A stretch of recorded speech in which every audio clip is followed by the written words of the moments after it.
इसका कूड़ा उसके घर। माँ, आज भी पड़ोस वाली आंटी ने हमारे घर के बाहर अपने घर का कूड़ा फेंक दिया है। क्या आज फिर उसने दोबारा वही हरकत की जिसके लिए मैं उसे कई बार मना कर चुकी हूँ। हाँ माँ, लगता है ये पड़ोसन बातों से नहीं मानेगी। तू भी देख, कल सुबह हम अपने घर का कूड़ा इसके घर के सामने फेंक देंगे, तब शायद इसकी अक्ल ठिकाने आए। लेकिन माँ, ये तो गलत है।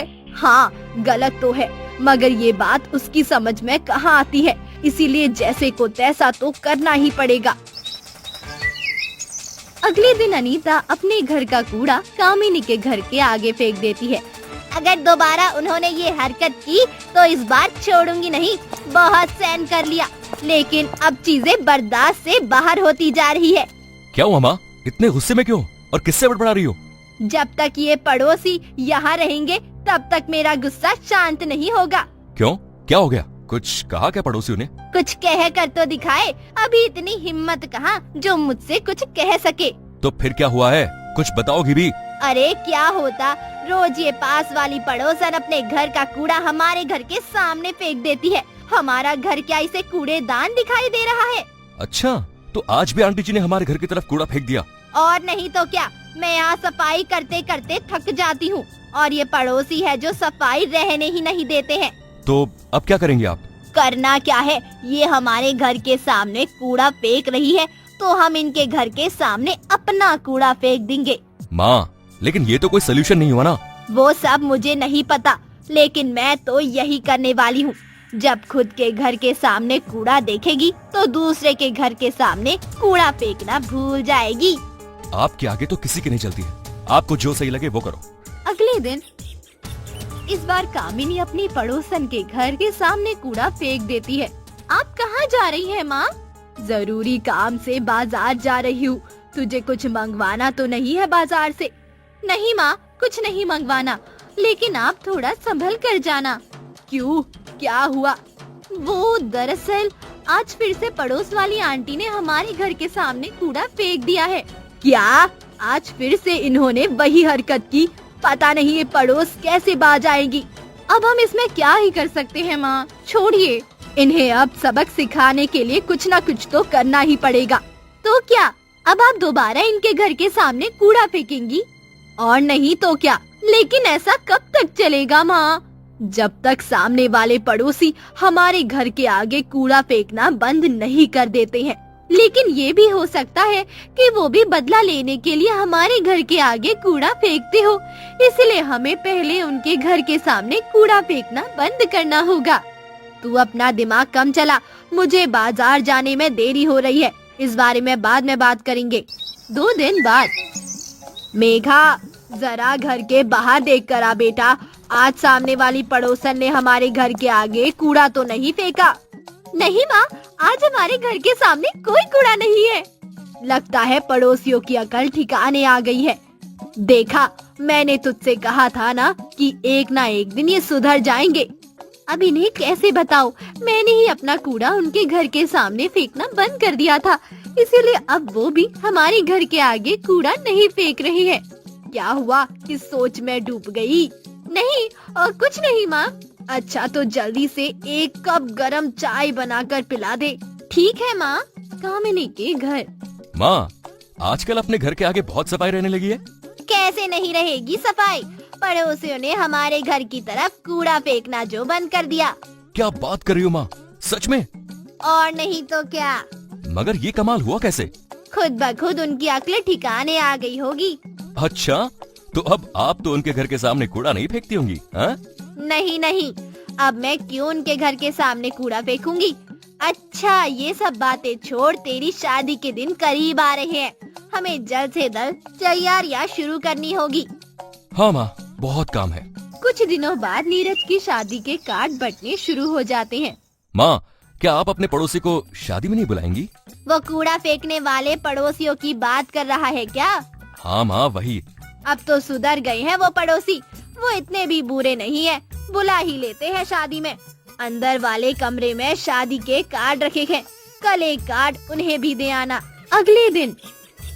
लगता है माँ पड़ोसियों के घर में किसी की शादी है। बहुत सारे मेहमान आए हुए हैं। हाँ, कामिनी के बेटे की ही शादी होगी। आपको क्या लगता है माँ, वो लोग हमें भी अपनी शादी में बुलाएंगे? पता नहीं, वैसे कामिनी को जहाँ तक मैं जानती हूँ वो इतनी भी बुरी नहीं है। देखना, उसके घर से शादी का कार्ड जरूर आएगा।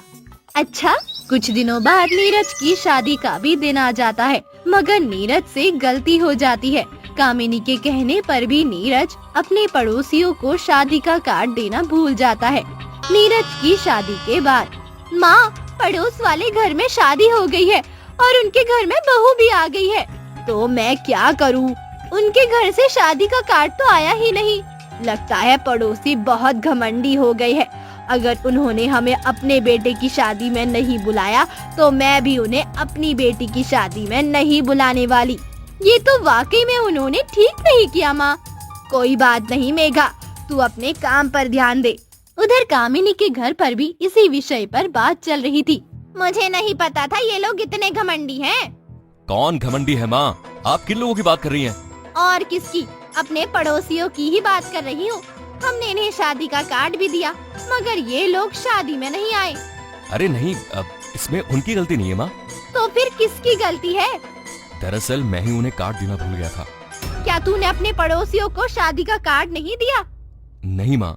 ये तो वाकई में बहुत बड़ी गलती कर दी तूने बेटा।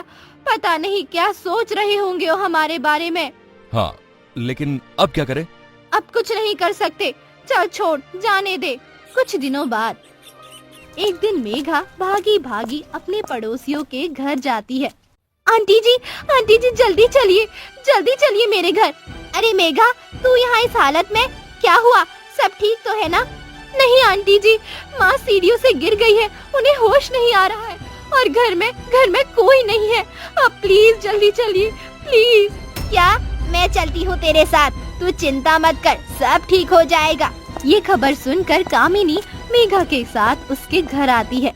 कामिनी देखती है कि उसकी पड़ोसन अनीता फर्श पर बेहोश पड़ी है, जिसके बाद कामिनी डॉक्टर को बुलाती है और अनीता को बेड पर लेटा देती है और जब तक उसे होश नहीं आ जाता तब तक अनीता के पास ही रहती है। आंटी जी देखिए, माँ को होश आ गया। तुम ठीक हो अनीता? डॉक्टर ने कहा है कि चिंता वाली कोई बात नहीं है, कहीं कोई गहरी चोट नहीं आई है, तुम बस कुछ देर के लिए बेहोश हो गई थी। माँ, घर में कोई नहीं था, इसीलिए मैं आंटी जी के पास गई थी। आज आंटी जी ने ही मेरी मदद की और ये बहुत देर से हमारे साथ ही है। बहुत बहुत धन्यवाद कामिनी जी। अरे इसमें धन्यवाद कैसा, आखिर पड़ोसी ही पड़ोसी के काम आता है। हाँ, आप सही कह रही है। मुझे लगा आप हमसे नाराज है क्योंकि रोज हम आपके घर के आगे कूड़ा फेंकते थे और इसीलिए आपने हमें शादी पर भी नहीं बुलाया। नहीं, ऐसी बात नहीं है, बल्कि मुझे तो लगता था कि आप हमसे नाराज है, इसीलिए आप मेरे बेटे की शादी में नहीं आई। लेकिन मेरे बेटे ने बताया कि वो आपको कार्ड देना भूल गया था, उसकी तरफ से मैं माफी मांगती हूँ। अरे नहीं, माफी की कोई जरूरत नहीं, लेकिन हाँ, अभी एक फंक्शन बाकी है जो परसों ही हमारे घर पर है।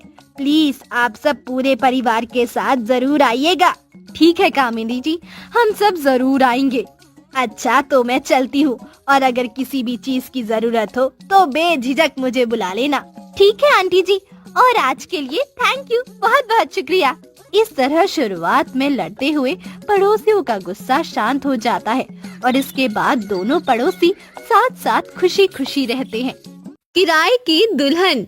रोहन बेटा, मैं तुझसे कब से कह रही हूँ शादी कर ले, लेकिन तू सुन क्यों नहीं रहा?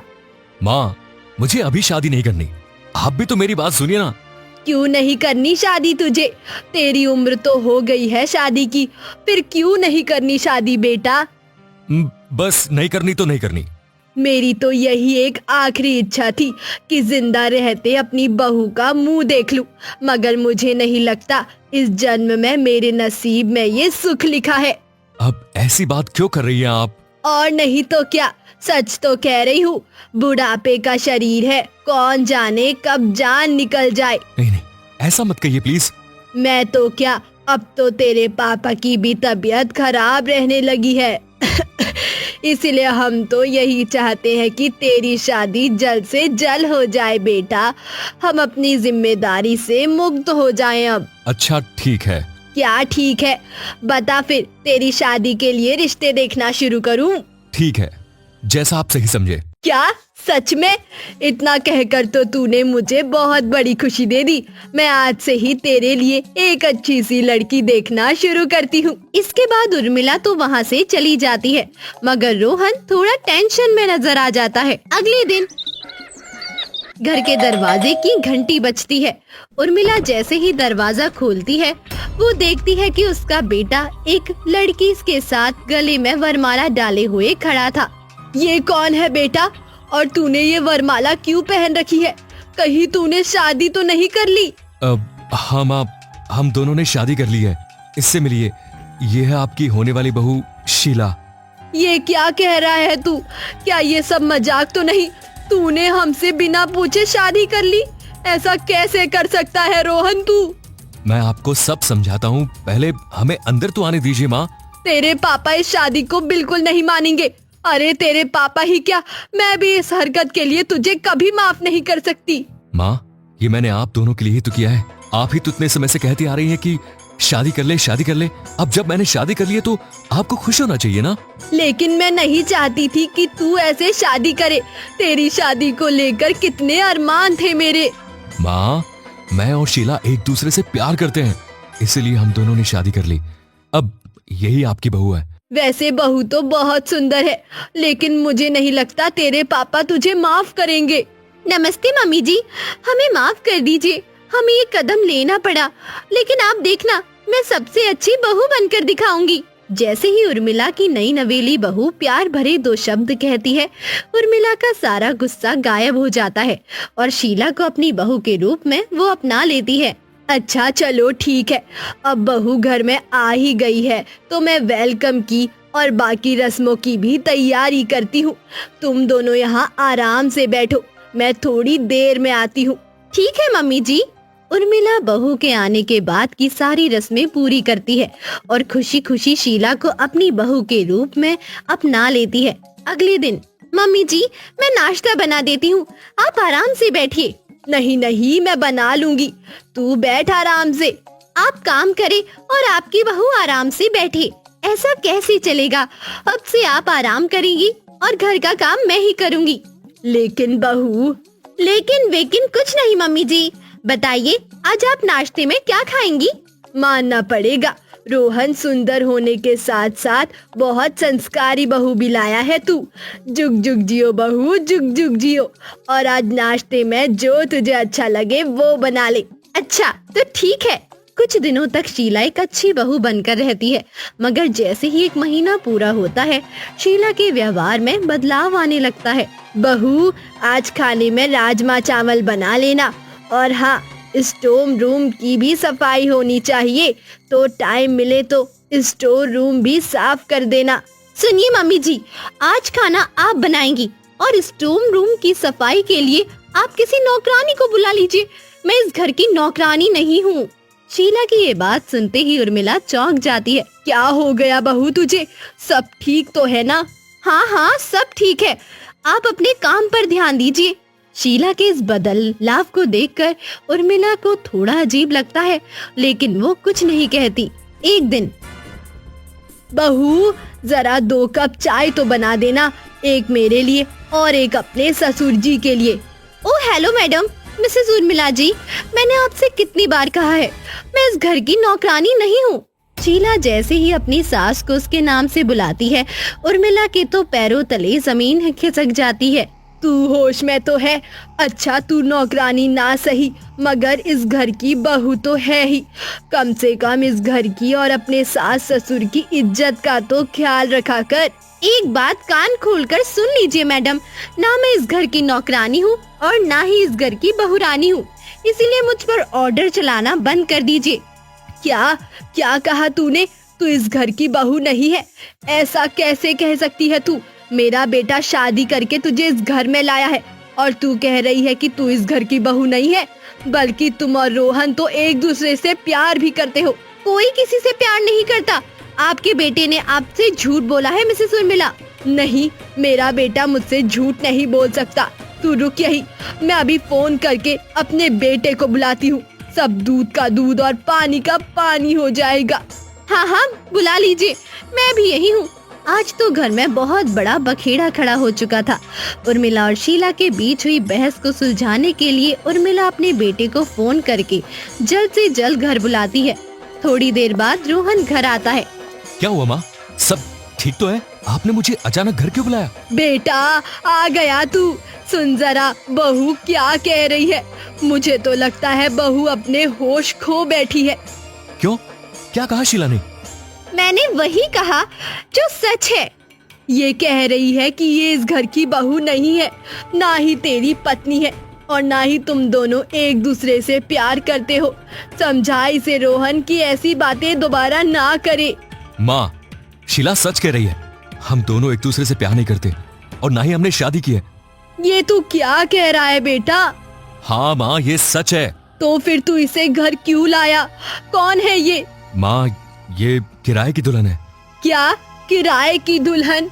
माँ, मैं आपको पूरी बात समझाता हूँ। दरअसल माँ, मुझे इतनी जल्दी शादी नहीं करनी थी। मुझे एक बड़ा बिजनेस करना था। मुझे अपना सपना पूरा करना था। अगर मैं शादी कर लेता तो मैं अपने बिजनेस की तरफ ध्यान ही नहीं दे पाता। लेकिन आपने मेरी शादी की जिद पकड़ ली थी, इसीलिए मुझे ये कदम लेना पड़ा। कैसा कदम लेना पड़ा? एक दिन मेरी शीला से मुलाकात हुई। जब मैंने उसे अपनी ये प्रॉब्लम बताई तो उसने ही मुझे एक किराए की दुल्हन घर ले जाने के लिए कहा, जिसमें कोई लड़की कुछ दिनों के लिए पैसों के बदले घर की बहू बनने का नाटक करती है। मुझे ये आइडिया ठीक लगा और मैं शीला को ही नकली पत्नी बनाकर इस घर में ले आया, जिससे आप मुझसे दोबारा शादी की जिद न करें। हे भगवान, इतना बड़ा नाटक किया तूने अपनी खुद की माँ के साथ। मगर मैं क्या करता माँ, आपने भी तो मुझे कदम उठाने के लिए मजबूर किया था। सुनिए रोहन जी, आपकी और आपकी माँ की बातें तो चलती रहेंगी।